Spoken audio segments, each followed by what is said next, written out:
and more and more. Conspiracies is here to present the case of a time-traveling myth story. In this presentation, sometimes truth is stranger than fiction. Please welcome Toastmaster Brandon Moore.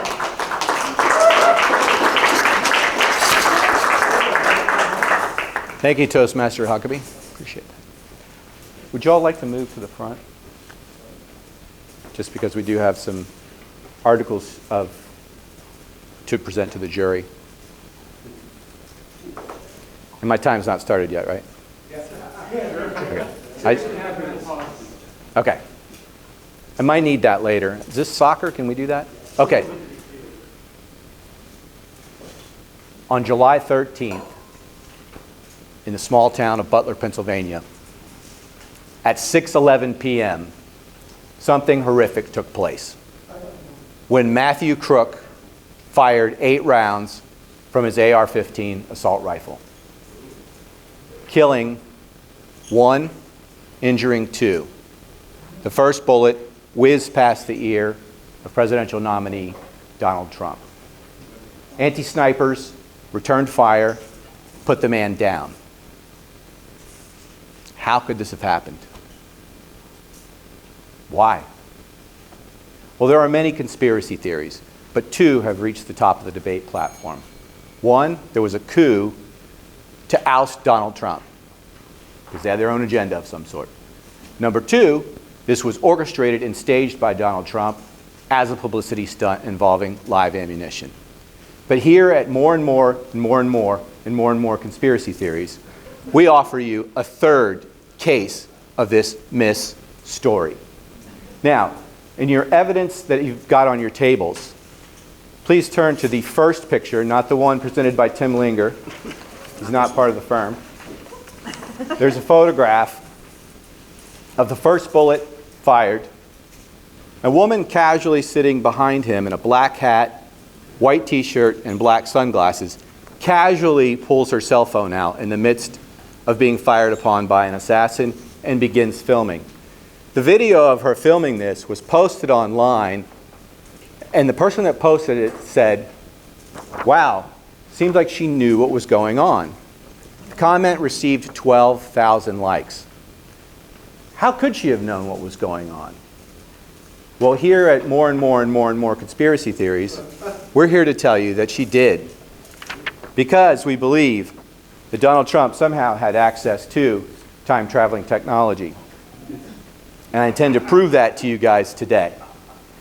My first piece of evidence is the technology that was contained in the trunks of a dead man named Nikola Tesla. He died in 1943. How could he have helped Donald Trump survive an assassination attempt, you ask? Well, upon his death, there were whisperings of a shadow government that came and stole 20 trunks. This has been corroborated. The Office of Alien Property Custodian has nothing to do with aliens, even though this is a conspiracy law firm, did in fact confiscate 20 trunks. And they were examined. By whom, you ask? John George Trump, a famous engineer, most noted for developing a 1 million volt X-ray machine. Great Scott, where could he have gotten that electricity? Maybe from the trunks of a genius. So John George Trump was an MIT professor, a doctorate of engineering, and one of the most noted engineers of his time, fully capable of back engineering the technology, which is why he was given the opportunity to look at it first. It is my theory in the case for you guys to understand is that John back engineered this technology and built it at an MIT lab called the RAD Lab, which was funded by Alfred E. Loomis, a $1 million scientist who he inspired to build the lab to build the time-traveling technology. Now, for our evidence number 2, we're going to look into time traveling not as an actual travel, but as a view into time. Just like an X-ray machine can look into the human body, which is what a lot of Tesla's technology was, How about the ability to look into time? Is it possible? What did Albert Einstein say about time? That it was fabric, that it was waves, and that you could jump. Could you look into time? The same way we look into space with a telescope, or the same way we look into tiny particles with a microscope. We don't need technology like a DeLorean, that's for you, Sean Tucker, to travel through time. We can peer into time. And for my third, let's look at popular culture. The TV show The Simpsons. This episode aired in 2000. Donald Trump traveling down an escalator with a red tie, suit, does this, and he does this.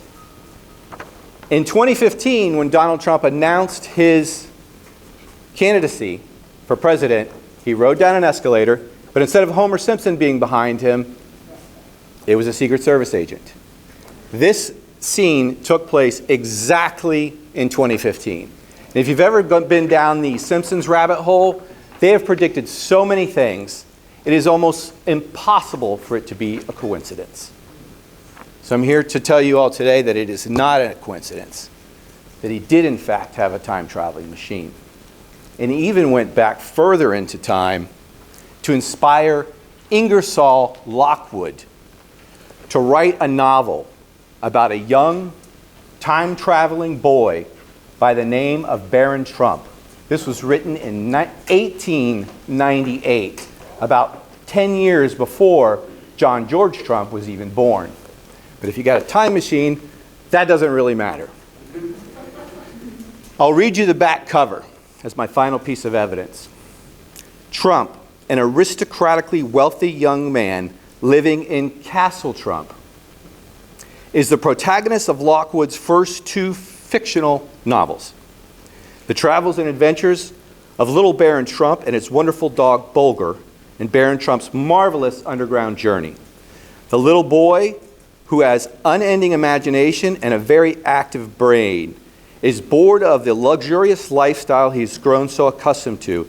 In a twist of fate, Trump visits Russia to embark on an extraordinary adventure that will shape the rest of his life. Just a coincidence? Perhaps it is, Toastmasters. Perhaps it is. But when you add up enough coincidences, we start to believe that sometimes truth is stranger than fiction.